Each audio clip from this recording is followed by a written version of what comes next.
Қадірменді оқырман, парақшаға тіркеліп, пікір қалдыруды ұмытпаңыз. Анасы бүгін оны кешкі отырысқа жібермеймін деуде. Айтқанға көнуі қиын қыз ызалана тағы да бөлмесіне кіріп кетті. Шіркін-ай, барғысы келіп-ақ тұр. Құрбыларының көбісі сонда болары анық. Не болса да барам деп терезеден қашып шықты. Кеш расында да қызып жатыр екен. Би, музыка, темекі, ішімдік, қыз үшін үлкен өмірдің есігі ашылғандай көпшілікке қосыла кетті. Көрікті аруға жігіттердің назары әлбетте тез ауады. Ішіндегі ең сымбаттысы дегенмен танысуға өзі бел буды. Әлгі жігіт ішімдікке сылқия тойып алғаны қыз үшін ерекше сұлу көрінді. Шамалы уақыттан кейін жігіт тарапынан бұдан да қызық отырысқа бару ұсынысы түсті. Көп ойланбастан қыз келісе кетті.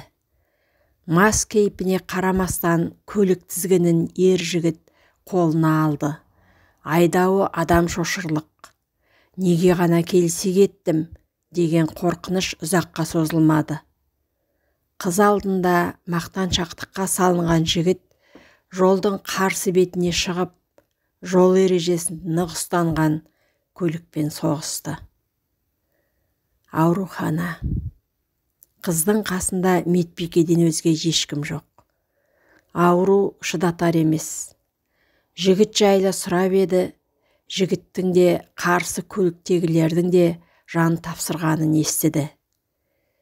Өкініш өзегін өртеп барады. Жүрегіне бұл хабар қанжардай қадалды.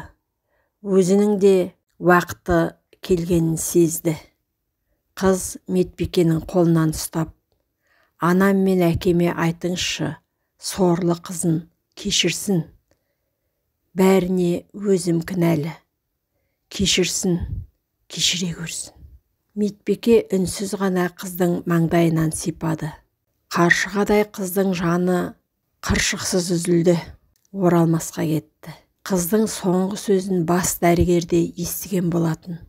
Медбикенің қасына келіп, неге үнсіз қалдың? Аманатына қиянат қылмаспын деп, неге ант су ішпедің? Деді. Сол кезде медбике, білмеймін, не дерімді білмедім. Қарсы көліктегілер өз анасы мен әкесі екендігін қайтып айтар едім, деген медбикенің бетін жас жуды.